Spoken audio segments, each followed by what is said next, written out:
Welcome back to another technical deep dive here in the debug zone. Today we're tackling a big question and breaking it down with insights from other users. Hopefully this clears up some misconceptions and helps you get the answer you need. So buckle up, stay a little curious, and let's jump right in.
And that's a wrap.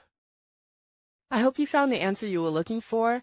If you did, take a second to hit that subscribe button. It really helps out. And let me know in the comments which solution worked best for you. See you next time in the debug zone.